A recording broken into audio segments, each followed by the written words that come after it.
You know, this event is called Give Peace a Chance, and it will be discussing 3 different areas where somebody will speak about Egypt, somebody will speak on Palestine, and on Iraq. And it's examining the different conflicts that are occurring, the differences that they each have, and also the role of citizens. We all know with the beginning of the Arab Spring in 2010, the power of the citizens to take role and the changes they are able to make. So we're going to discuss that a bit, and also the part of the UN, whether they have failed, what part they have played, what part they can't play. We will touch a bit on that. Since we are already a little bit late, I will go ahead and introduce our first speaker, which is Ms. Tomader Gohar. She has a Master's in Development Studies with over 20 years of experience in the international field. About 15 of those were in an unprecedented United Nations post-war reparations program described by the Security Council as a fact-finding mission. In addition, she has experience in the field with refugees, prisoners of war, and technical cooperation programs, and is currently the president of Citizens for Peace Building. And she will be discussing the case of Egypt for us. So thank you, and you have the floor. Good afternoon. I'm happy to be with you today to speak about our concept of peace based on the Egyptian revolution that started in January 2001 and still ongoing. I'm sure you all heard about it, and maybe you will follow it closely how the events were unfolding over the past 2.5 years. To put it short, it is the struggle of the Egyptians for a better Egypt at the social level and a strong Egypt at the international level. At the social level, the population was seeking its rights to food, liberty, social justice, and human dignity. If you meditate on these 4 demands, you will find that they comprise all the requirements for a peaceful living in any harmonious society. They equally sum up all the work of the giant UN apparatus on the interdependency of development, human rights, and peace. On the international level, the Egyptians felt that the impact of international Egypt was dwindling and shadowed by its dependence on certain countries, and hence the dependence of its decision. The Egyptian revolution so far consisted of 2 waves, and I say here so far because we don't know what will happen afterwards. A first wave started in January 2011 and ended by the deposition of President Mubarak on 11 February 2011, and the second wave gathered momentum in March 2013 through the Tamarod Action Rebel and ended by deposing of President Morsi on the 3rd of July 2013.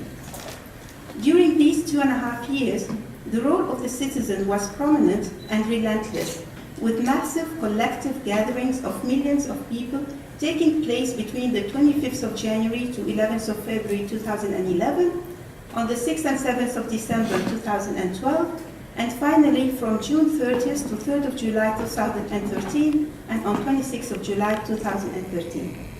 In between these days, the streets were never quiet. There were always gatherings, marches, and sit-ins that varied in numbers of participants. It goes without saying, the citizen is the main actor. Yet, what interests us here is to reflect the awareness of the Egyptian citizen and how it was reflected in this revolution. The revolutionaries were pacifists since day one. They never took up arms, even when they were subjected to violent attacks or armed violence, whether under Mubarak, the Scaf rule, or Morsi. They never requested assistance or interference from the outside to achieve their cause.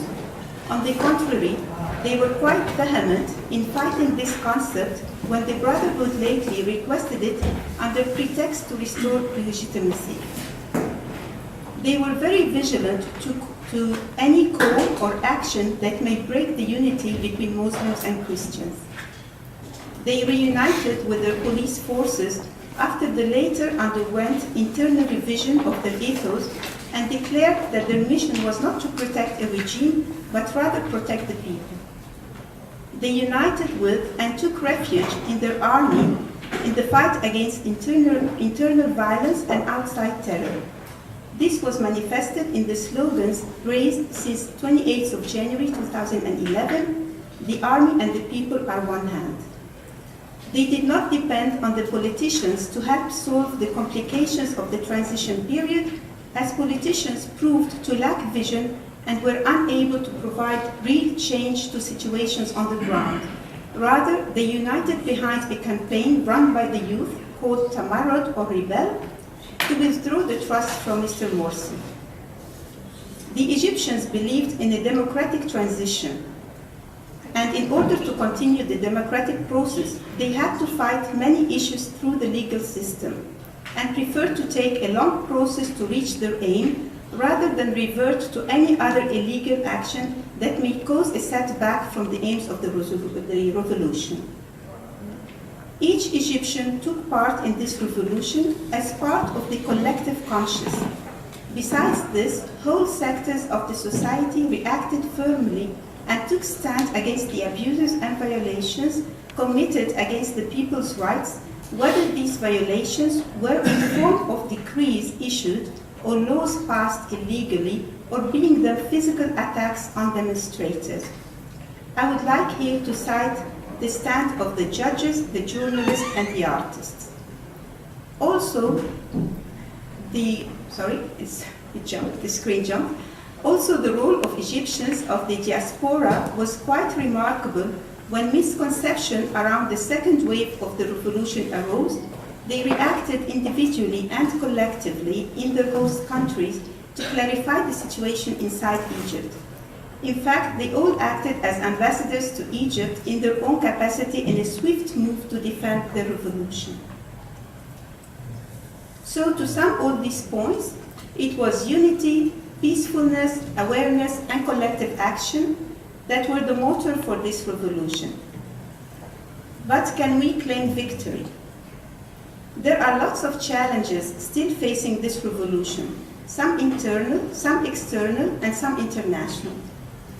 Internally, since the deposition of Morsi, Egyptians are faced with numerous acts of violence, ranging from physical attacks, burning down and torching of houses, shops, churches, government buildings, police stations, as well as taking complete areas under siege by the Muslim Brotherhood militias or other Islamic groups.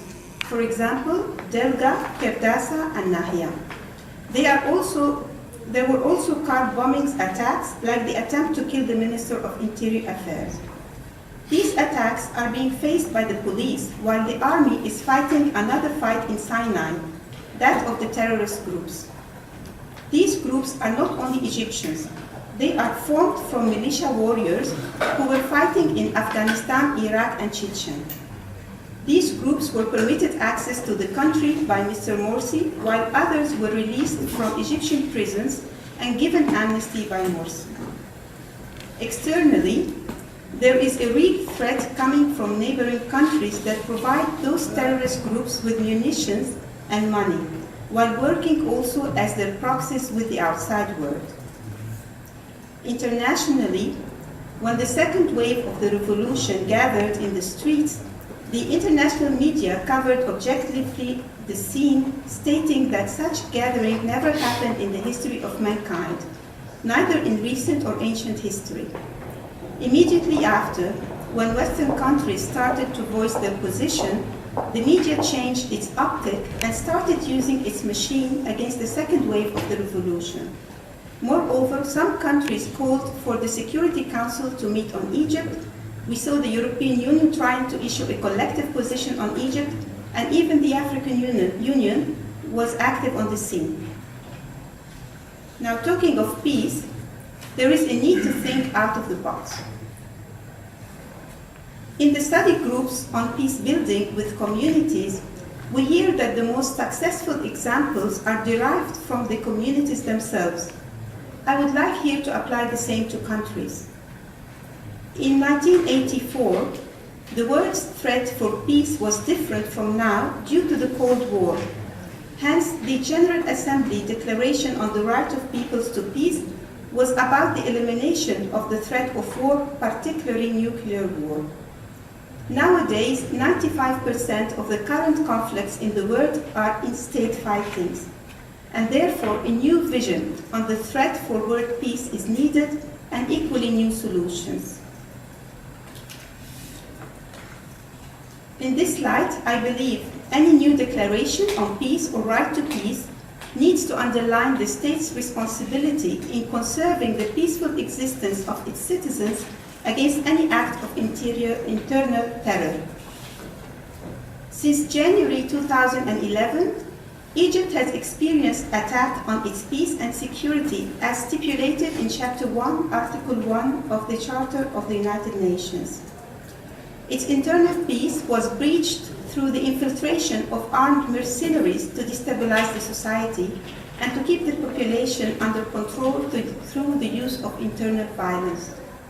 Egypt's security was also breached by infiltration from across its borders by agents who planned terrorist attacks within its borders. Egypt is currently fighting terrorists on its soil while defending its borders from any further infiltrations. The Egyptian government is also exercising its obligation to prevent and its right to protect within its own territory through preventing attacks on unarmed civilians as well as preventing any eventual international aggression. The world would be a safer place if a state applies these two concepts within its borders before they are used as pretext by the international community as a means of intervention against a state's sovereignty. In this context, I need to underline here that due to a failure to understand the nature of the second wave of the revolution, there were verbal threats from countries. These threats created fear and defiance at the citizens' level from any kind of outside involvement or intervention. The second wave of the revolution perplexed many Western countries, yet at the same time, Egyptians failed to understand the position of the West towards them. When the first wave of the revolution started in January 2011, it quickly got its support from the West that gave it the name the Arab Spring. But when the second wave of the revolution came on 30th June 2013, with exactly almost the same circumstances as the first one, but with greater dimension, the world started to panic. They could not fit a name to what was happening. Is it a military coup? Is it a people's uprising? Is it a revolution? Maybe a corrective measure? Is it against legitimacy? This created a moment of instability to determine how to classify what happened. Yet the people concerned called it the second wave of people's revolution. Now, the way forward. The only way to ensure the realization of the aims of the revolution and the peacefulness exercised so far, despite of course some casualties, is to ensure a fast and efficient transition and to work to implement the demands of the revolution by enshrining them in the Constitution and the ensuing laws that guarantee the implementation of these rights. Besides, there must be democratic means for transfer of power, anti-corruption laws, transparency, and equal rights to all citizens, notwithstanding their religion, ethnicity, or belief. Also, there must be ways for citizens to really share in governing their country by creating appropriate channels to voice their concerns. If the international community would like to find a role in this important transition in the region, this can be through providing technical assistance as required. It is equally important for the world's peace to respect the specificities and culture of each country. It is not becoming to create a box and try to fit an action in that box to fit one's own definition. The Declaration of Human Rights is universal, but its application is specific. And this is where the role of technical cooperation meets the aspiration of the peoples. It is important to respect people's choices and assist them in realizing these choices, and to draw a line between one's own interest in the region and respecting the people's right. Thank you very much.